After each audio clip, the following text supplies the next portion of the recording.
வயசு பசங்களுக்கே பார்த்தீங்கன்னாக்க டிப்ரெஷனில் இருக்கேன், கோவமாக இருக்கேன், டென்ஷனாக இருக்கேன் அப்படின்றாங்க. தூக்கம் வரல, ஏதாவது கனவாக வருதுன்றாங்க. ஒரு சில பார்த்தா தூக்க மாத்திரை போடும் தூக்கம் வரலன்றாங்க. அதே நேரத்தில் உறங்கும் போது கெட்ட சொப்பனம் வரக்கூடாதுன்னு நினைக்கிறவங்க, ஏன்னா சொப்பனம் கனவு வந்தாலே தூக்கம் கெட்டு போயிடும். அப்படி நினைக்கிறவங்க ஒரு கழிச்சு படுக்கணும். இடது கை கீழே சாப்பிட்டுட்டு வயிறு முட்டை சாப்பிட்டுட்டு படுத்தா எப்படி தூக்கம் வரும்? பரண்டு படுத்துக்கிட்டு இருப்பாங்க. ஆமாம். ஸோ அதனால தான் பெரியவங்க முன்னோர்கள் சொல்லியிருக்காங்க, சாப்பாட்டுக்கும் உறக்கத்துக்கும் போதிய இடைவெளி விடுங்க. ஒரு 2.5 மணி நேரம் 3 மணி நேரமாச்சும் கேப். வலது கை பக்கம் ஒரு கழிச்சு படுத்தா எல்லா வியாதியும் சிறுக எல்லா வியாதியும் செய்யலாம். இது ஒரு உபாயம். இதுவும் நம்ம முன்னோர்கள் சொன்னது தான். காலப்போக்கில் நம்ம எல்லாம் வழிகாட்டுதல் இல்லாதனால மறந்துட்டோம். அதனால் யாராக இருந்தாலும் ஆணோ பெண்ணோ ஒரு கழிச்சு படுங்க. இடது கை கீழே வலது. இயற்கையை மருந்து சேனலுடைய மேலும் பல பதிவுகளை தெரிந்து கொள்ள இந்த சேனலை சப்ஸ்கிரைப் செய்யவும், பெல் பட்டனை அழுத்தவும். மேலும் மருத்துவரின் ஆலோசனை பெற இந்த வீடியோவில் உள்ள எண்ணிற்கு தொடர்பு கொள்ளவும். இயற்கை மருந்து நேயர்களுக்கு வணக்கம். நம்முடைய அருகில் பாரம்பரிய சித்த வைத்தியர் வெங்கடேஷா இருக்கார். நிறைய பேர் தூக்கமே வரல, டிப்ரெஷனாக இருக்குது, மன அழுத்தமாக இருக்குது, தூக்க மாத்திரை போடும் தூக்கம் வரல அப்படின்றாங்க. ஒற்றத்தலை பல வருஷமாக இருக்குன்றாங்க. உங்களுக்கான முழுமையான தீர்வு இந்த வீடியோவில் பார்க்கலாம். வாங்க வீடியோக்குள்ள போகலாம். ஐயா வணக்கம். ஐயா வணக்கம். நீங்கள் பெரும்பாலும் பார்த்தீங்கன்னாக்க வயசு பசங்களுக்கே பார்த்தீங்கன்னாக்க டிப்ரெஷனில் இருக்கேன், கோவமாக இருக்கேன், டென்ஷனாக இருக்கேன் அப்படின்றாங்க. தூக்கம் வரல, ஏதாவது கனவாக வருதுன்றாங்க. ஒரு சில பார்த்தா தூக்க மாத்திரை போடும் தூக்கம் வரலன்றாங்க. பெரியவங்களுக்கெல்லாம் பல வருஷமாக தூக்க மாத்திரை எடுக்கேன், தூக்க மாத்திரை போட்டும் டோசேஜ் அதிகமாகவும் தூக்கம் வரலன்றாங்க. ஒற்றத்தலைவலி ரத்தத்தலைவலி பல வருஷமாக இருக்குன்றாங்க. இவங்களுக்கான தீர்வு சித்த மருத்துவத்தில் இருக்கா? அப்படி இருந்தால் என்னென்ன மூலிகைகள் அதில் போடுறீங்க? அது எப்படியெல்லாம் சாப்பிடணும் ஐயா? வணக்கம் ஐயா. அதாவது சினக்கும் முன் சினத்தின் பயனை நினைன்னு சொல்லுவாங்க. நீங்கள் அந்த கோபங்கிறத சொன்னதுனால அது ஞாபகம் வந்துடுச்சு. சினக்கும் முன், சினம்னா கோபம், சினக்கும் முன் சினத்தின் பயனை நினை. அதோட ரிசல்ட்டை யோசிச்சு பாரு, இது தேவையா அப்படின்னு சொல்லிட்டு நமக்குள்ளேயே அந்த கொஸ்டின் வரும். அப்போ அந்த சினம் தனியாக ஆரம்பிச்சிடும். இதனால் நிறைய நமக்கு உடல் ரீதியாக மனோ ரீதியாக நிறைய பெனிஃபிட் கிடைக்கும். இது ஒரு டெக்னிக்காக பயன்படுத்திங்க. வெறும் மருந்து மட்டும் இல்லை, அதோட ரிசல்ட்டு நம்ம கோவப்பட்ட பிறகு ரியாக்ஷன் எப்படியெல்லாம் இருக்கும் அதெல்லாம் நமக்கு தேவையான்னு யோசிச்சிங்கன்னா அந்த கோபம் குறைய ஆரம்பிச்சிடும். இது ஒரு யுக்தி தான். நம்ம மருந்துக்கு வருவோம். இது பார்த்திங்கன்னா இந்த தலைவலி தூக்கமின்மை அப்படிங்கிறது வயிறு சம்மந்தப்பட்ட விஷயமும் அதில் அடங்கும். ஏன்னா சரியாக செரிமானம் ஆகலை அப்படின்னா அபான வாயு அதிகமாகும்போது தலைவலி வரும். வயிறு சரியாக செரிமானம் ஆகலை அப்படின்னா சரியாக தூக்கம் வராது. பரண்டு ஃபுல்லாக சாப்பிட்டுட்டு வயிறு முட்டை சாப்பிட்டுட்டு படுத்தா எப்படி தூக்கம் வரும்? பரண்டு படுத்துக்கிட்டு இருப்பாங்க. ஆமாம். ஸோ அதனால தான் பெரியவங்க முன்னோர்கள் சொல்லியிருக்காங்க, சாப்பாட்டுக்கும் உறக்கத்துக்கும் போதிய இடைவெளி விடுங்க. ஒரு 2.5 மணி நேரம் 3 மணி நேரமாச்சும் கேப் விடணும். அதுக்காக நான் 10 மணிக்கு சாப்பிட்டு 2.5 மணி நேரம் கழிச்சு தூங்கலாமான்னு கேட்காதீங்க. சாப்பிட்ற நேரத்தை கொஞ்சம் முன்னாடி வச்சுக்கோங்க. தூங்குகிற நேரத்தை நீங்கள் மாற்றிக்க வேண்டாம். 9 மணி 10 மணிக்கு தூங்குறீங்க ரெகுலராக அப்படின்னா அதை அப்படியே வச்சுக்கோங்க.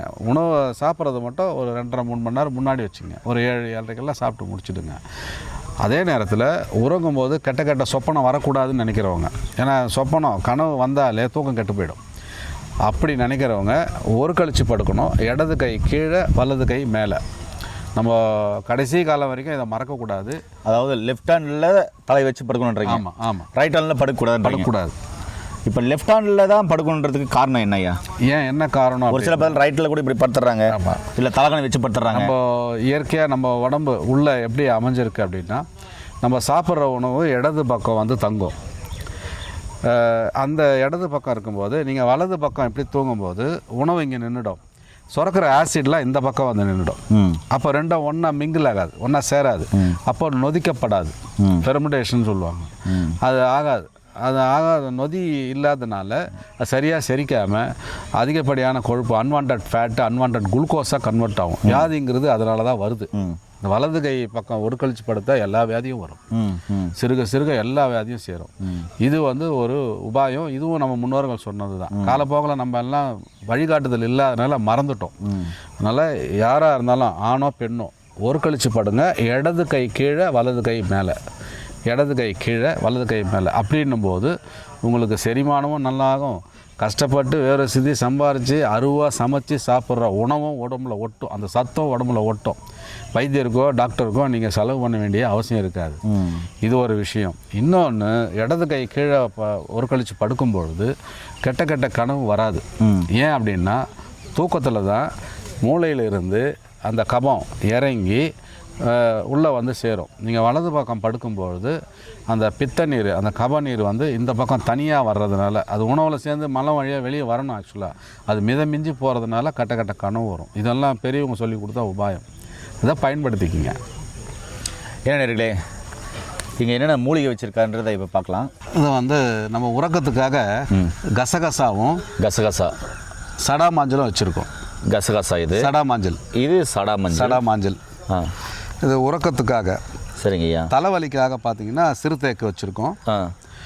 இது இல்லாமல் பர்பஸ் செந்தூரங்கள்லாம் நம்ம ஆட் பண்ணுறோம், அதில் சேர்க்குறோம். இதை வந்து இப்போ உங்களுக்கு காமிக்கிறது சூரண வடிவில் காமிக்கிறோம், ஆனால் அது வந்து மாத்திரையாக தான் கொடுப்போம். ஓ, மாத்திரை வடிவில் தான் கொடுப்போம். Okay okay okay. தலைவலி உறக்கத்துக்கு ரெண்டும் சேர்த்து. இது எத்தனை வேலை எப்படி எப்படி எடுக்கணும் ஐயா? 2 வேலையை எடுத்தால் நல்லதுங்க ஐயா. இல்லை எனக்கு வந்து இரவு மட்டும் எடுத்தால் போதும் அப்படின்றவங்க இரவு 2 கேப்சூல் 2 மாத்திரையாக எடுத்துக்குங்க. இல்லை அப்படின்னா காலையில் 1, நைட்டுக்கு இரவுக்கு 1, உணவுக்கு பின்னாடி தேனில் குழச்சி சாப்பிடுங்க.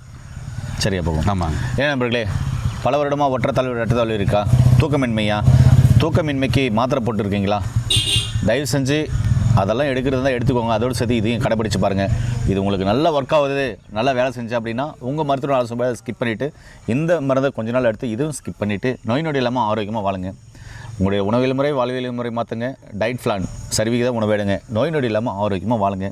முன்னோர்கள் சொல்ல என்ன விஷயங்களும் கடைப்பிடிங்க. மீண்டும் இன்னொரு அருமையான பதிவு சந்திக்கலாம். நன்றி, வணக்கம். வணக்கம் ஐயா. வணக்கம் ஐயா.